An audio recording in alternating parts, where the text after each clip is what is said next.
Hello. Hi, Sarah. It's good to see you here. Hi. Really looking forward to this hour of All right.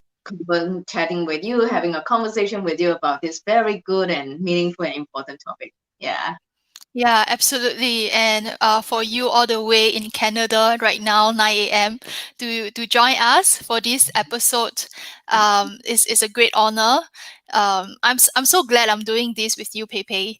And I think, we have such chemistry. We have, in our own private conversation, we actually talk about what it means to listen well, what it means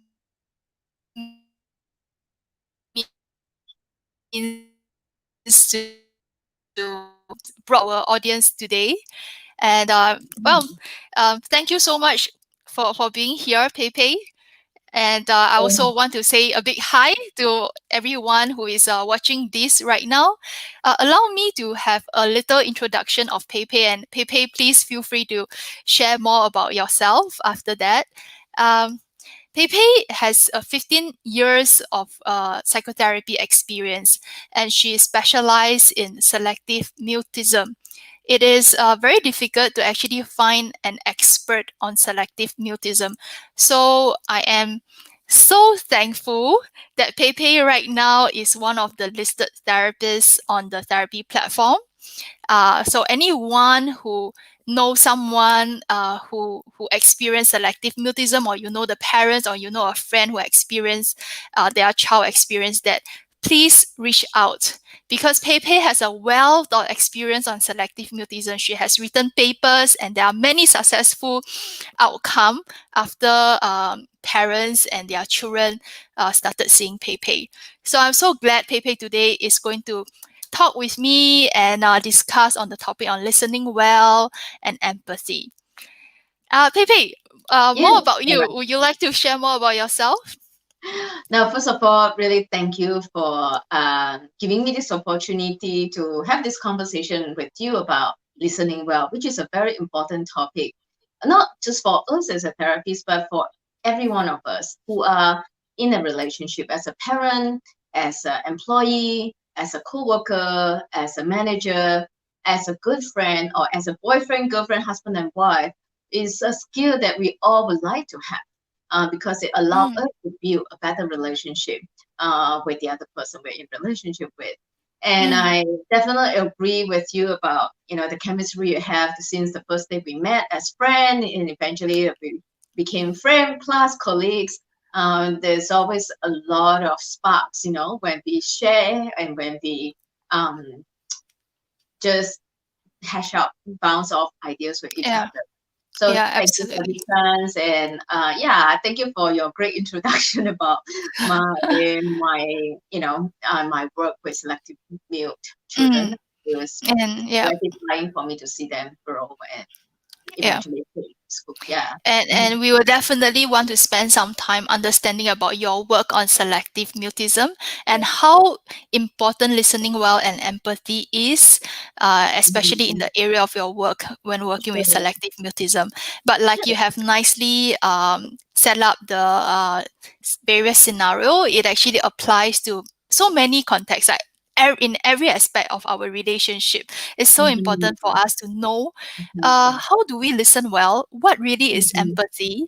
And how do we Mhm. actually maintain a healthy interpersonal boundary, even as we want to Mhm. be helpful, be empathetic to another person? And that Yes. is exactly what we are going to cover today. So, Mhm. my dear audience, keep your questions coming, keep your comment coming, Yeah. right? Because Make it. your questions and your comment are valuable. It helps us to know, what's on your mind. How can we attend to you better? So keep it coming, and we try our best to answer all your questions and also give feedback and also share your comment by broadcasting it. But we may not be able to cover everything. We try our best. If not, even after this, this live session will be replayed, and you can always revisit the therapy platform, Facebook page, our YouTube. YouTube channel, also by the name of the therapy platform.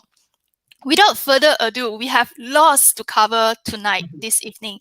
And I think let's jump right in to talk about, well, definition. I love to start with definition because without a proper definition, I think it's hard for us to have clarity. So why not let's start with uh, what is therapy? What is empathy and what empathy is not? All right, to you, Pei Pei. I was going to say you because you are very good in definition. You always have a very clear way of explaining things. Well, Mm-hmm. okay, I'll give it a shot. Empathy essentially is being able to put yourself in the other person's shoes and Mm, to try to understand what was it like for the person to go through this particular situation the person is going through. mm, So just to try to attune and try to put yourself in the person, sure, in the person words, like what would he feel like, what would he think like, and to show that you um the attempt to try to understand that. Yeah. mm, yeah. I mean, I am absolutely with you on that. And for me, there's a physiological aspect to empathy, um, and allow me to share my understanding about the physiological aspect of empathy. So, give an example. If a person that you care about cries, right, is sad, um, have you experienced feeling teary as well when you see somebody cry? You know, and I never really know that that is empathy. You know, I mean, of course, we experience that since young. We human have that capacity to actually connect with another individual, another human being on a very deep level, because physiologically our brain is made that way. And if I can just add on, by us even looking at each other's facial expression, we are actually perceiving using the prefrontal cortex of our brain, and that information actually gets sent through mirror neurons to the back of our brain, which is more like the limpid in the middle brain, as well as the reptilian brain. And that is the part of the brain that regulates our body functions, such as breathing, such as our sleep rhythm. And so these mirror neurons actually help us to reproduce an experience that we see in another person. So we reproduce it within ourselves. So even by us, like right now, I'm looking at you right now, you're looking at me, uh, without us knowing, our brain is functioning that way. We are just made to actually be attuned to each other. So that internal experience that is reproduced in another person is what I define as empathy. So well said. And then yeah, thank you for bringing in the physiological aspect to this. And Mm, then that reminds me of the still face experiment, right? So some of the audience probably have heard of it, but basically, if you Google still face mm, experiment, it actually show how a toddler will get so upset if the mom will just give the toddler a still face and does not respond to the toddler's different feelings. And just mm, within 1 or 2 minutes, the toddler will be so upset and start to cry and just feeling very dysregulated. But it's yeah. the facial expression, the mirror neuron is definitely helping us to be able to attune to another person, and our Mm, facial expression showing the other person how much we care, how much we understand is what mm, will regulate the both parties emotions that way. yes. So yes, so Yeah. that's very, very important. Thanks for um bringing that up. I love that experiment. The still right. face experiment. Yeah. For you guys, the audience listening to this, take note of it and search on YouTube. It is available on YouTube.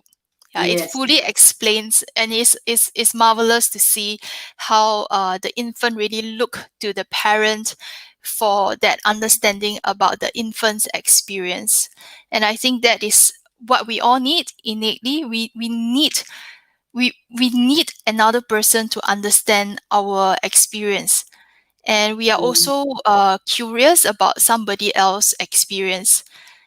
So when I think about social media, I think that really tells the why it is so popular is precisely evidence that we have this deep need to be understood and to understand other people. Yeah, yeah. I mean, thanks for mentioning it's the infant, not toddler. I made a mistake there just now. Yeah, it's the infant in the still face experiment. I think that brought us to another point. It's like actually all of us have the need to want to be seen and to be understood, right? And a lot of times that can be done in a good when someone create a safe space for us to Mm, talk, to share our experience. So, I just want to add a few points to what empathy is. When you just open up the space to hear the person out in a non-judgmental way. It's like whatever emotions, whatever thoughts that come out, you're welcome here. you know and those feelings are welcome, and I'm here to listen to you. And mm-hmm, also it also means that yeah, we already mentioned, we attune to your feelings, and to also let the person know that, oh, I appreciate you sharing this with me, and what all that you're going through, all the sadness, all the frustration is actually normal. Like, I mean, I think any human going through this situation would have felt that way. mm-hmm, And and from there, to listen well, it also to ask, how can I support you um while you're sharing all this with me? So it's like, besides opening up the space for the person in a non-judgmental way, you also mm, follow up with wondering how you can support the person. So these are just a few main points associated with listening well. Mm. mm. Yeah, yeah, and thanks for that. How we can actually show that we are empathizing another person, because I Mhm. think sometimes there is a misunderstanding that a lack of outward expressions of empathy is equals to no empathy. You know, Mhm. I think in our Asian culture, right, I feel that we are not adapt to show empathy. Like, what is the right words to tell another person that we care, that we feel for another person? Sometimes, like, maybe I don't know whether it's a language problem or it's a cultural problem.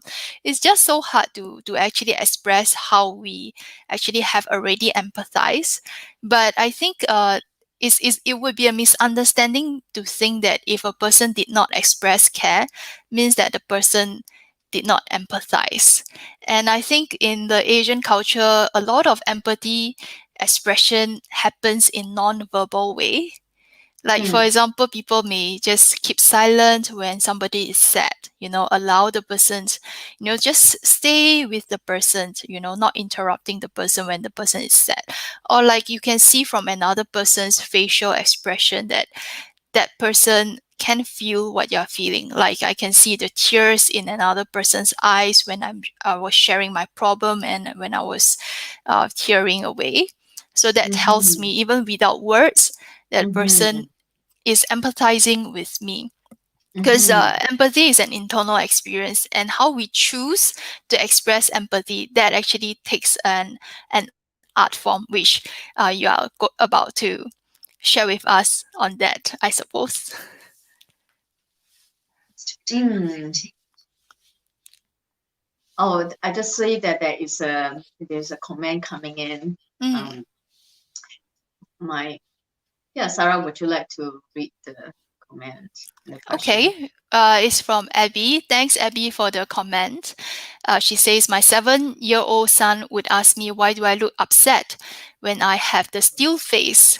I can't hide my sad or angry emotion even with a toddler. Kids are just so pure. This is like, oh, yeah, kids can pick up emotion, yeah, even without us, even with us deliberately not wanting them to know.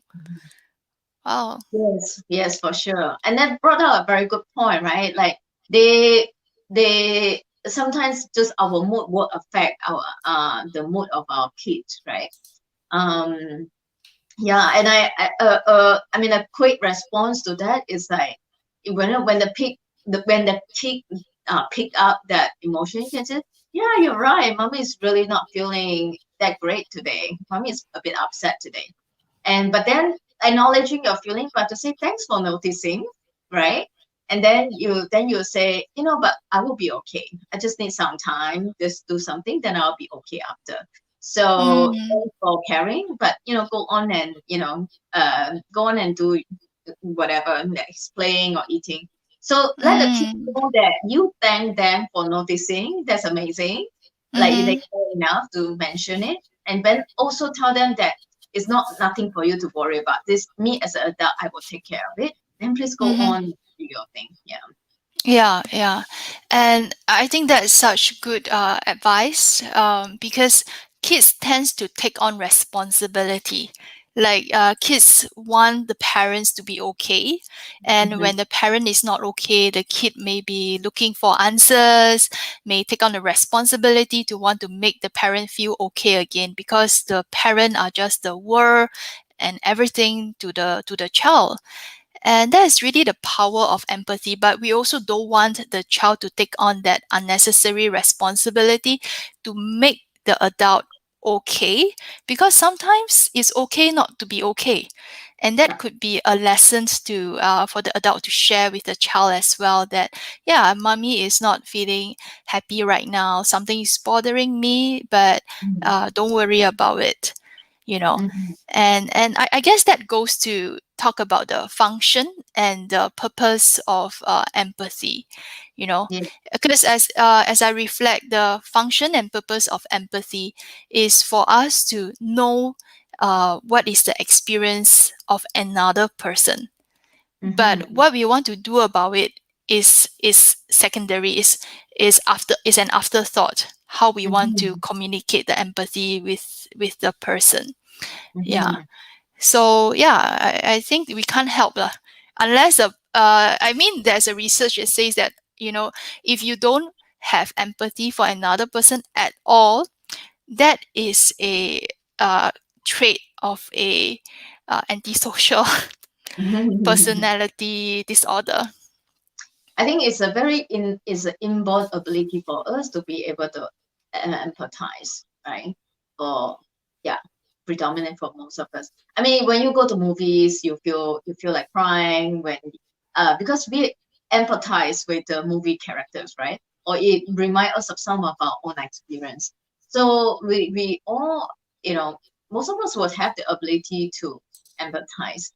Um, Talking back, I mean, backtracking to just now, at the question is, um, I think what Sarah, I agree with what you say, Sarah, is if the mom can model the behavior and say that, yeah, I can have a bad day too. And then to say, I'm just going to do something and to feel better. That also teach the kid, okay, mommy can have a bad day. So someday I can also have a bad day. And when I have a bad day, I can also verbalize it. I'm having a bad day. I'm not happy. And then by seeing how mom will do some things to regulate her emotion, the kid will learn that, then what about me? What can I do to, feel better that when I'm upset, I'm angry? So there's how you regulate your emotion, you model for the kid. The kid really see it. So I think it's okay to tell the kid you are not feeling good. It does. You don't have to Mm-hmm. like, oh, mommy is happy. No, then the kid will learn that, oh, next time when I feel not feeling good, then I also cannot tell you I'm not feeling good. So we don't want that. We Mm. want to teach them to be able to express their emotions. Yeah. Um, I want to just another point that came to my mind, Sarah. You just now you touch on a very good point, which is being empathize with someone. Sometimes it doesn't mean need to be expressed in words, right?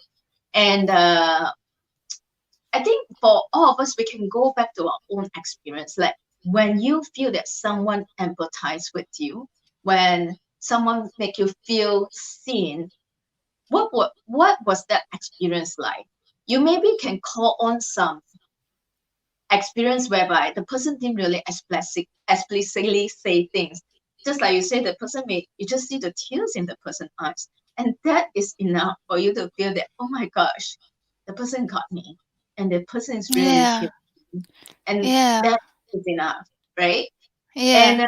And and I think when we ask ourselves, how can I be a better listener? What should I do? I think the first thing is just to ask yourself, well, let me think about when I have been listened to and when I Mm. feel good being listened to. What did the person do? How did the person respond? And using your own experience as your nugget of wisdom, how you can do the same for another person. And I Mm. mean, if we really want to give a few main points, I mean, I can share a few here, like how to listen well. But the few main points is just to say when the person starts sharing, you can say, "Well, thanks for sharing this with me. I yeah, I really feel thank you that I feel that you can trust me and you're sharing this. Please tell me more. Saying things that Mm. tell me more can encourage the person to say more. And Yeah. then sometimes you can, after the person says something, you can say, so it sounds like you're feeling this. Am I right? You're just checking with the person if you are on track, you're getting it. Um, because sometimes the person may not tell you, I'm hurt or I'm angry. The person may keep on telling you about describing the events, and you can say, am I right to say that you're actually feeling hurt when the person say that, and you're Mm. feeling angry at the same time? Say, yeah, of course I'm hurt. The person will Mhm. go on Mhm. with it, Mhm. and then you can continue to listen, and then can and sometimes if you do not know how to respond, what else to say, to say, I just want to say I appreciate you sharing this with me, and Mm. yeah, and I'm just glad that we can talk about this. Mm. And normalize it is another way to help continue to encourage the person to express. Oh yeah, that's very common. Like I think anyone would have felt this way. Who go through this situation. That's very normal. It's very common to feel this way, Mm. and the person will feel less shameful to have that particular feelings. And then, I mean, I touch on this, but I'm just expanding this right now. And then, um, at some point, you can ask, like, I wonder how can I support you in this? I really want to support you. How can I support you in this? This question usually is very helpful once you feel that the person has kind of like finished sharing the all that she or he needs to share, and then you want to really check in with her, like, does the person just need a listening ear, or the person needs other types of support? Like the person may say, no, I really need you to help me with babysitting for 2 hours tomorrow. Okay, sure. Uh, can you maybe help rehearse with me? How am I going to speak to my management about this? Okay, sure. Let's look at that. So sometimes they Mm. may be just very specific to you, like the kind of help they need from you. So it's always a useful question to ask that. Yeah, at the end. Wow, so many tips. So many ways, right, to actually show that we care, to be a good listener, to show that we empathize. And for me, I think one of the few, I mean, even a few words can go a long way. Um, Things like saying, I feel you.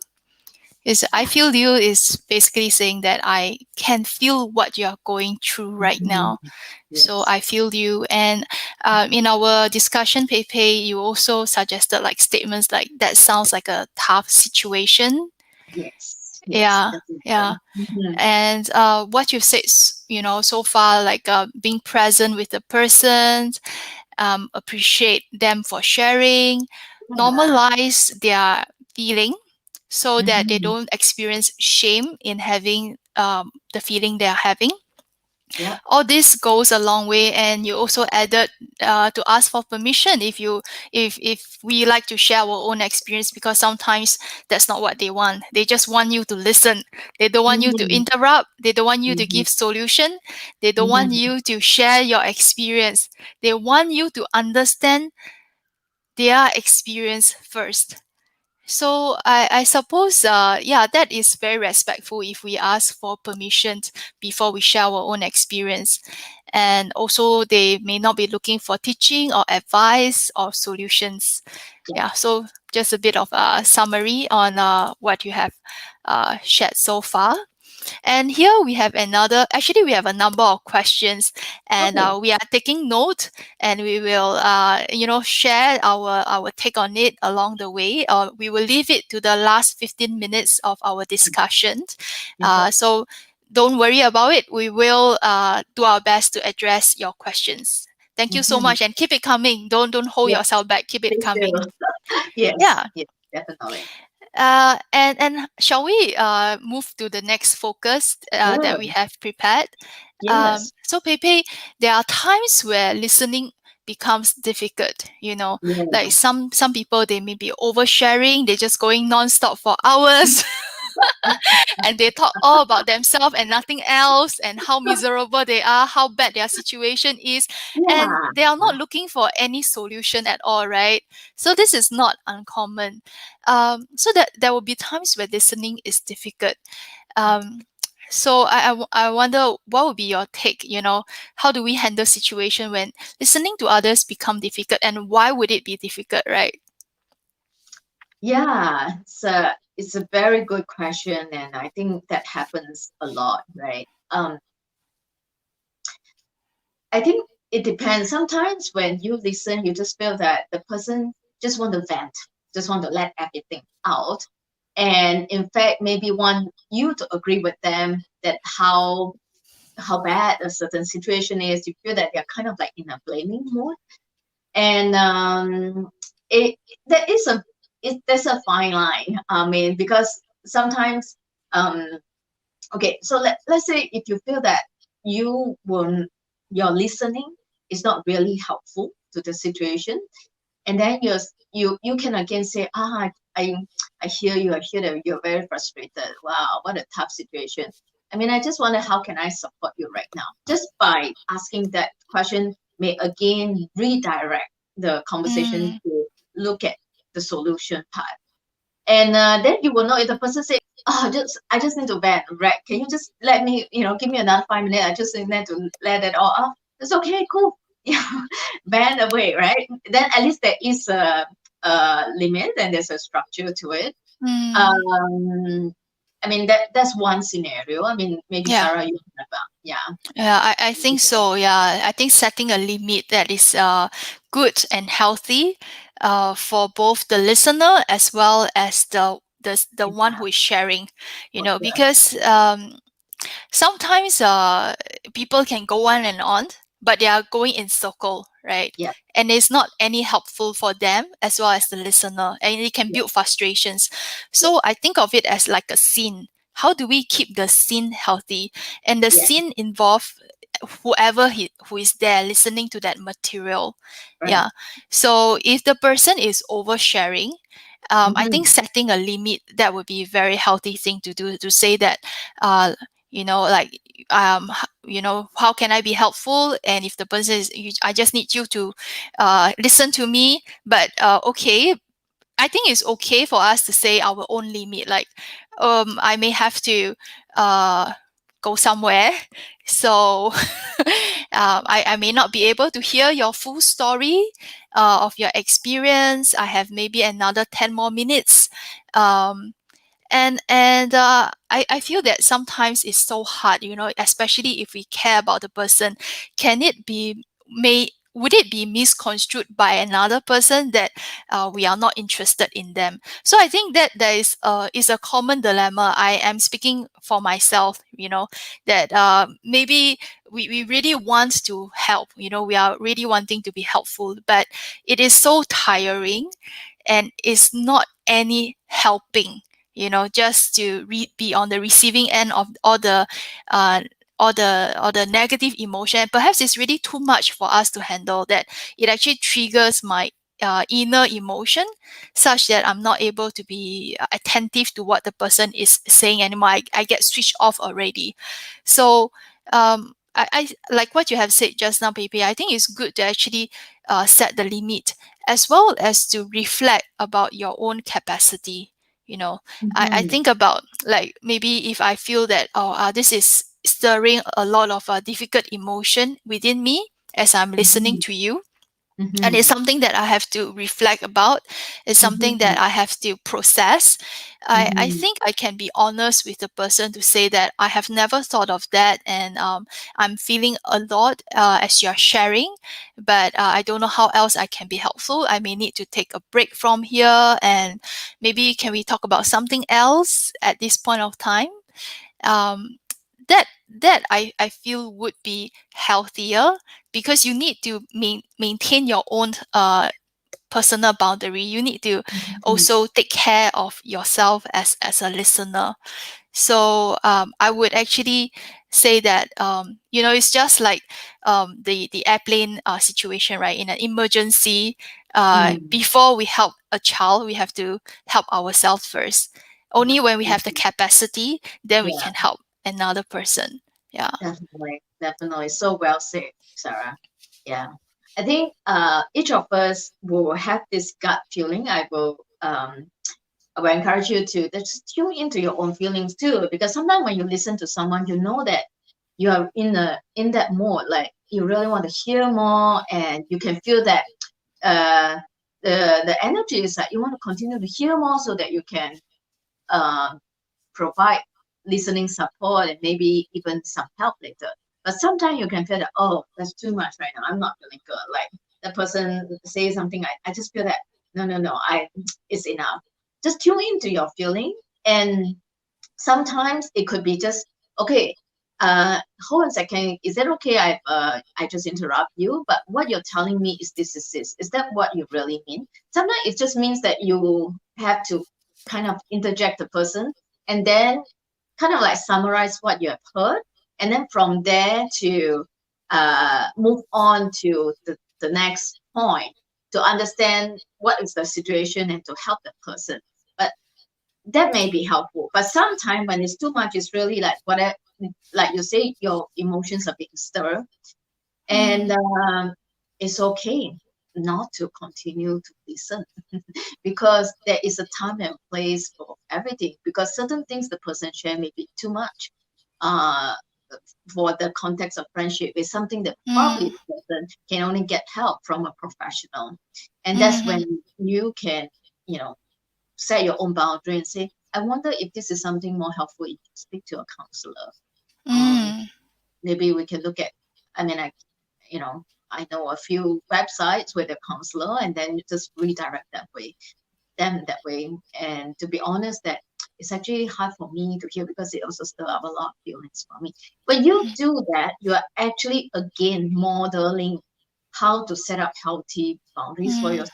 And actually the other person will thank you. Say, oh, you mean you can actually say that? Like when I don't feel like listening, I can actually say that. You just did that to me and I feel okay.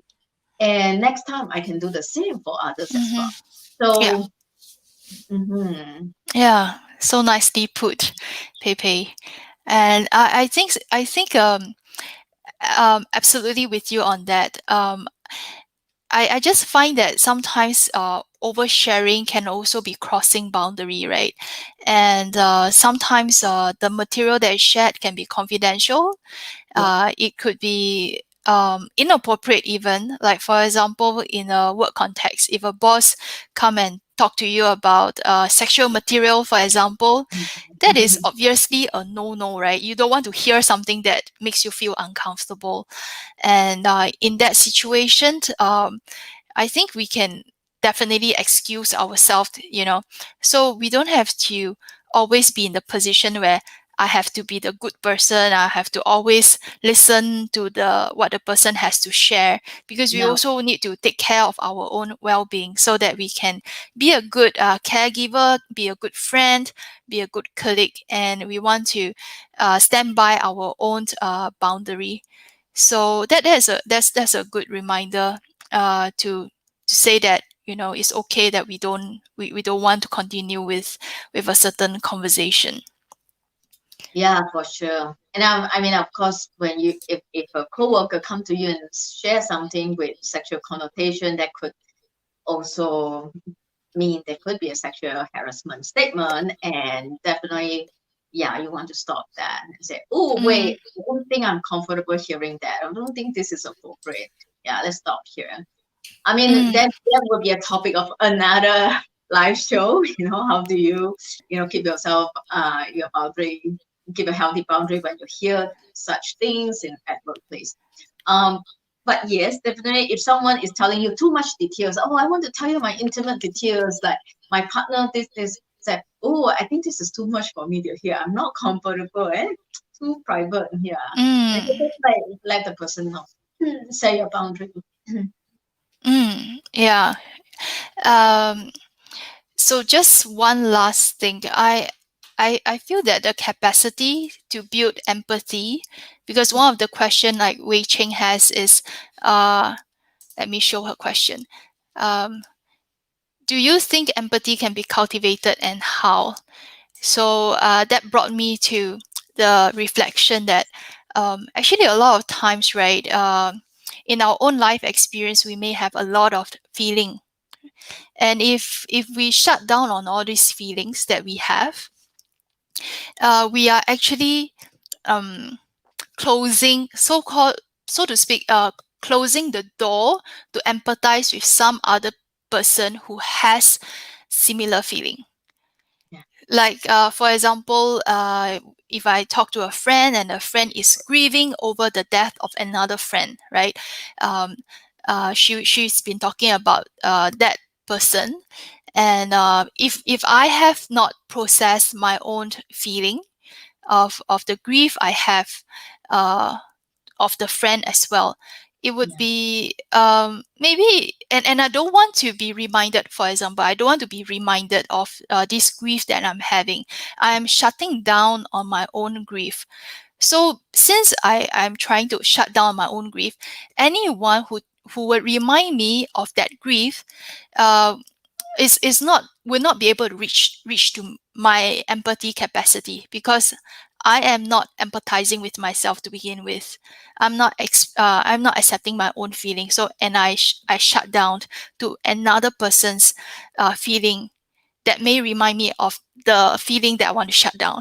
If this can make sense, Yeah. yeah. So I So, think to her questions, to build empathy is actually to process a lot of our own feeling. And if we have that awareness, if we, as we are listening to another person, we try to keep awareness of our internal experience as well. And when we feel that a lot of emotion is being stirred, perhaps we can bring to our own awareness, why is it that I have all these feelings that I have, and what is this feeling telling me, and what would I like to do with these feelings that I have. So I mm-hmm. guess having that awareness, self-awareness, and processing our own emotion would build Mm-hmm. the capacity for empathy to another person. Yeah, I don't know if you have any to add on to that. Oh, so well said. Yeah. It's so well said that I can't add on anything. Yeah. Ah, oh, okay. Another word that come to my mind is this technique from Hakomi method. Mm, Basically, it says that whatever feelings you have at the moment, you actually just say, "Ah, you are welcome here." Okay, anger, you are welcome here. I notice you. mm, Oh, sadness, you're welcome here. I notice you. So in a way, you're giving yourself permission to experience those feelings and not to shut them down or then distract yourself to do something else. mm, Um, because those feelings, they are there to tell you something. They're they're there to give you messages.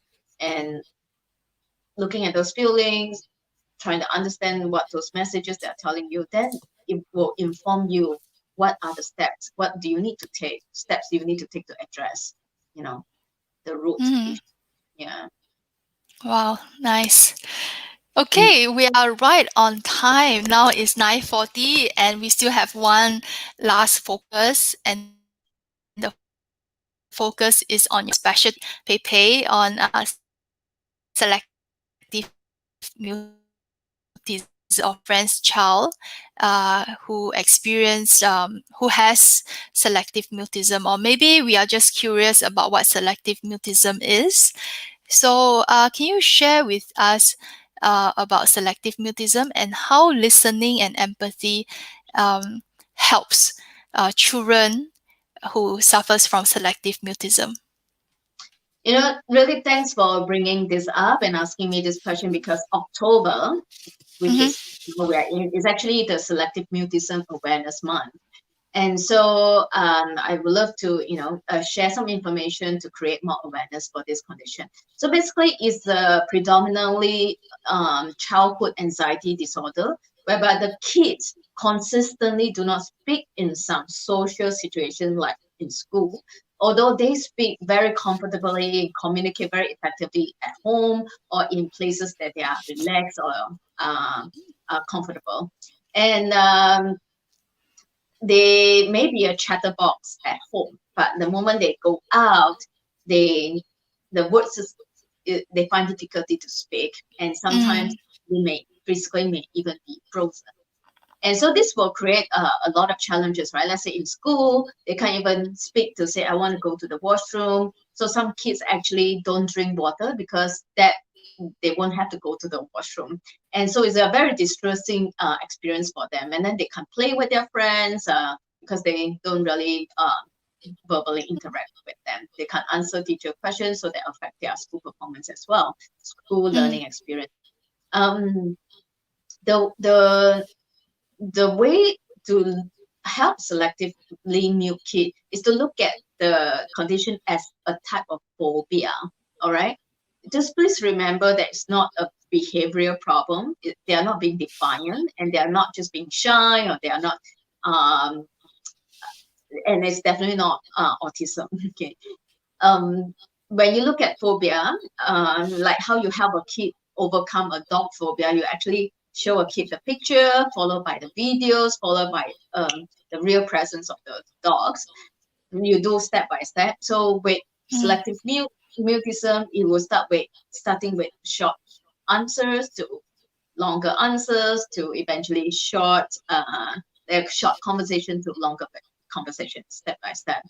mm, But as a helping professional, let's say I start helping this kid and the kid is not speaking to me. How does listening well come in? And I would look at the kid, what the kid likes to do, what kind of activities he likes to engage in. It mhm, could be drawing, it could be playing with the dog, and then I will go with the kid's lead. And I think listening well is also being attuned to what the person like and to go with the person lead, right? So the kid is drawing something and say, "Oh, I wonder what you are drawing." And I wonder, is that a big cookies? Or as a monster. And then the kid can actually decide whether to answer you or not. But eventually you start commenting. It's like you are a sports commenter, like I like this word is actually told by another selective mutism expert as well, Lucy Nathanson. And she said, like a sports commenter, like, oh, I wonder what this doll is doing right now, where they are going. Eventually, the kid may feel prompted to say some words and answer your question. Um, I also find that listening, once the kid tell me something, like for example, the other day I was working with a kid, and I was showing her my uh, marker. And then she said, wow, your marker is different from mine. I say, how so? She said, your marker has to have this small, smiley face. And I'm like, wow, you actually noticed that. Like, you really have good observation, good eyes for details. I didn't even notice. Good job. So listening also means I listen and then I validate what she told me in a way she felt that she's being heard and like a quality of her is being acknowledged. So that kind mm, of like really built our rapport, and she felt more willing to say more because she have never experienced saying a lot of things to other adults, and now she's speaking to me, and now I am giving her a positive experience of when I speak to adult, I'm being heard, and this adult is interested in me, interested in what I'm doing. So Mm. that's where listening well really come in handy when working with selectively mute child. Yeah. Wow. Okay. And it's quite interesting that children are selectively mute in specific contexts, right? So maybe you have a child who, like you gave an example just now, selectively mute in school, but whereas at home is a chatterbox. So in your experience, what would working with this child entail? Um, because I understand that you have you have actually a lot of background work to do, but I think for people who is new to this condition and not knowing what, I think it would be a great insight if you can share a bit about how much actually work you have to do when it comes to helping this kid who is selectively mute in school. I also want to say that again, look at selective mutism as a type of phobia.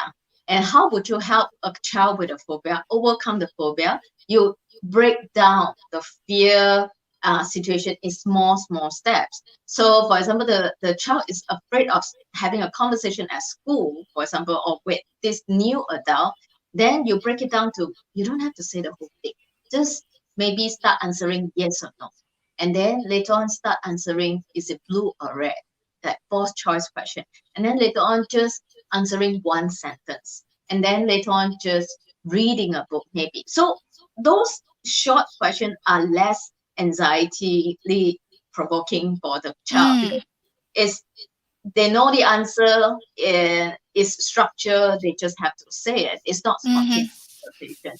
And of course, it's mm, very boring. You can't just keep doing like this, right? What happened is I use play. We try to use activity or play to encourage the kid to slowly move up the ladder. So, for yeah, example, the first play would be, oh, we're going to make a drawing, and then you draw something, I draw something, and then we will guess, what's your drawing. You just fold your paper half, and then you show me half of your drawing. I have to guess. So when the kid show me the paper, it's a game, right? I'm like, is it an animal? Yes or no? So the kid will say yes. Oh, does the animal fly? Can the animal fly? Yes or no? So you see, the kid will only have to answer me yes or no, and then from after that game, next time it will be playing another game where the kid have to say one sentence. So yeah, all kind of like build the play component into it. This yeah, step by step in selective mutism is called shaping. So for me to help selectively mute child, there are three key components. One is shaping, which I talk about. The other one is sliding in. And that's a very helpful component. Let's say the kid is already speaking to me, and then I will just have to slowly ask a new person to come into the corner of the room and then sit in the corner listening to our conversation. Let's say we're playing some games. The person will sit in the conversation, and then eventually after a few minutes, the person will slowly join in the games we're playing. And the kid will realize that, oh, it's not threatening at all. The person is also having fun with our activities, enjoying our conversation, taking part in conversation. And then that will just successfully include another person into the kid talking circle. And the third mm, thing is important is work with school. Like it's very mm, important for the therapists or the parents to uh, work closely with school and to think about what are the strategy to slowly slide in teachers and peers into their conversation. So sometimes the mm, parents can think of a game that the kids like to play with the parents. The parents can go to uh, empty, empty room in the school, play with the kids, and then slowly one by one, the peer will come in and join a conversation, the game, in the mm, context of the game, and then that's how we slowly increase the talking circles. Right? So in mm, nutshell, these are the three strategy that is important to help a selective female kid. Of course, mm, you have to be very fluid and dynamic and think about, okay, what other activities that we can use right now just so that the kid can speak but in a playful way. And so Mm. the playfulness will override the anxiety. Wow, I understand wonderful. that we still have maybe 10 minutes for the Q&A. Yes, yes, we do. Yeah, but thanks so much because this such a difficult. I mean, it's a condition that not many people know, and thanks so much to give us an insight into how you work with selective mutism, and the sheer amount of work and the kind of toolbox you have. And this really, I'm sure a lot of people would feel very heartened to know that now they can look to you for support in this. So thanks for psychoeducating us on it. Yeah, so like you say, we only left with a couple more minutes for the Q&A. I have sort of answered, we have sort of answered one or two questions, but we still have Lina's questions. Perhaps right now we show. Yeah. So her question is how we could cope with the awkwardness of not able to suggest any good solution after listening to their problem.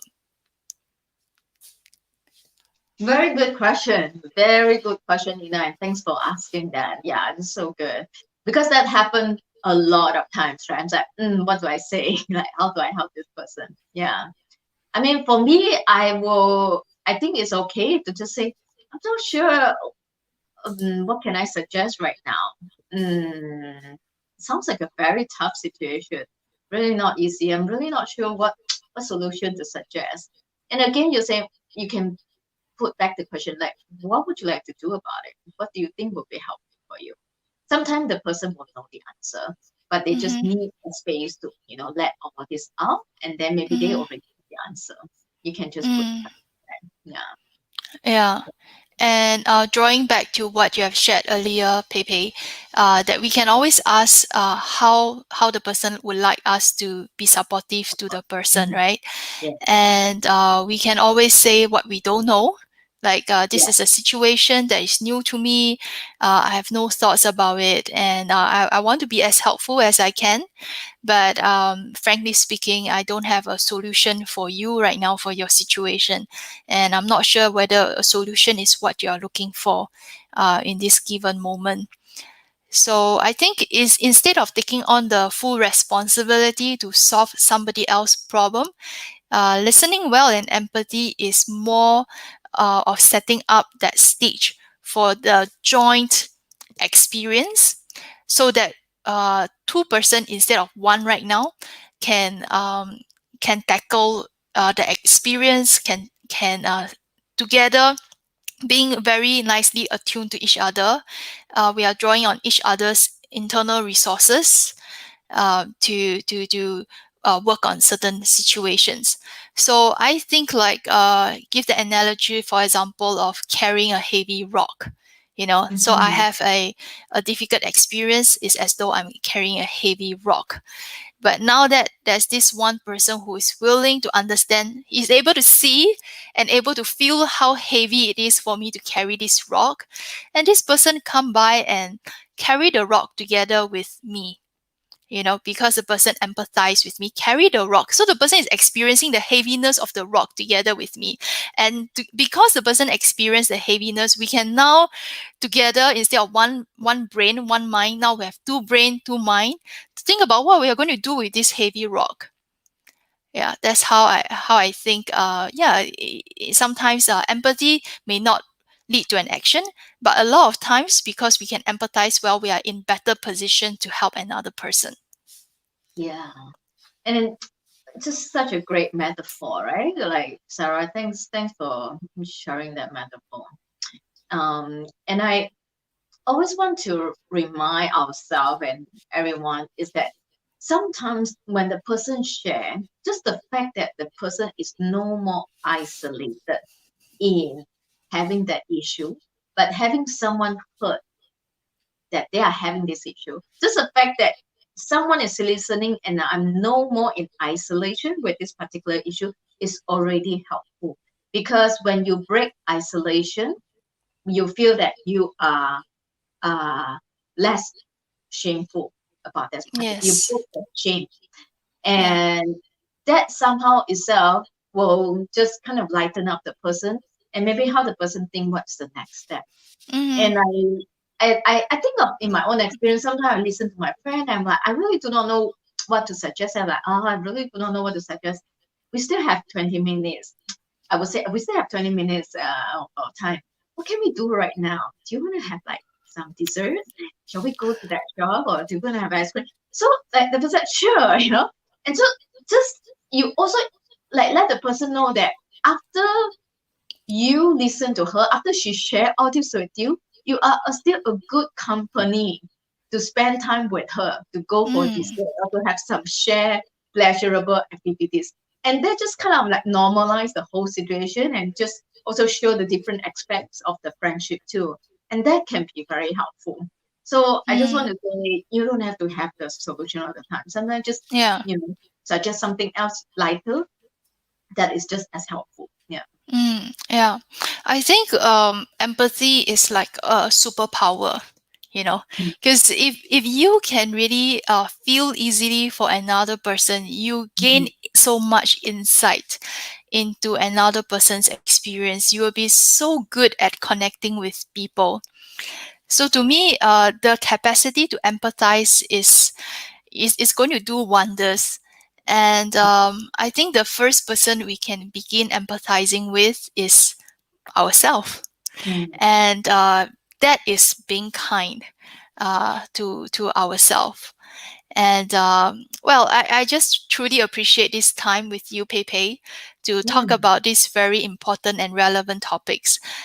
It will apply to all aspects of our life. Oh, I see. And thank you so much for all the tips that you have given, and also to psychoeducate us on selective mutism and how we can be helpful. Mm-hmm. Yeah, just maybe to round it up, a little announcement. Well, you see that Rayson is not with us today. I should have said this at the very beginning. My co-host Rayson is not with us. That's because he has night duty as a full-time psychiatric nurse, so he's not able to join us. For sure, he is sending us his regard. We miss you, Rayson. Looking We miss forward you to have you join us next time.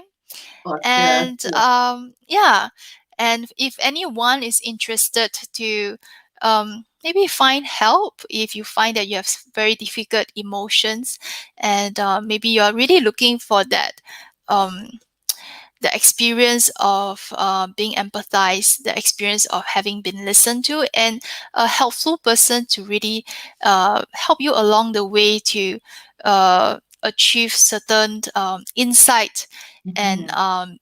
find out maybe certain way out into your internal experience. Feel free to reach out to us. On the therapy platform, we have more than 30 therapies right now, PayPay included.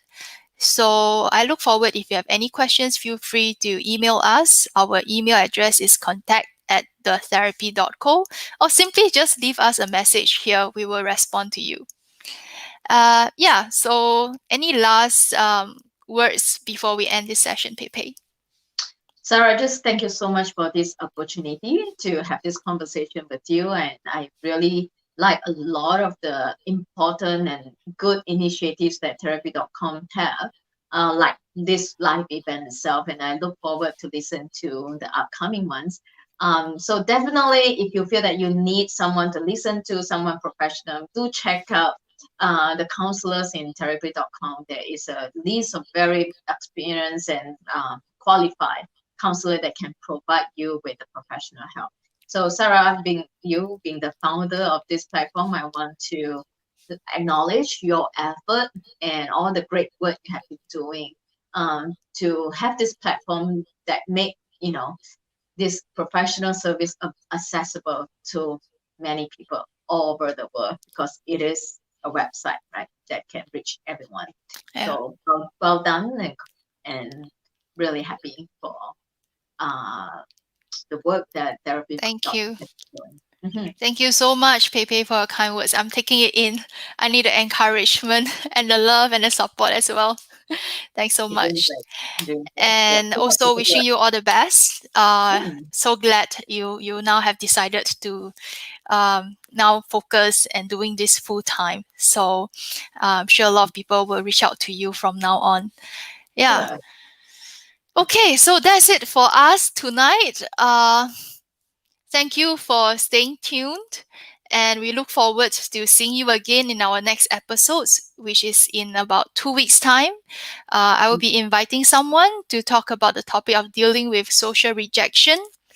And stay tuned, continue to follow and share your comments and your thoughts with us. Take care and good night. Good night. Thank you. Thank you, Phei Phei.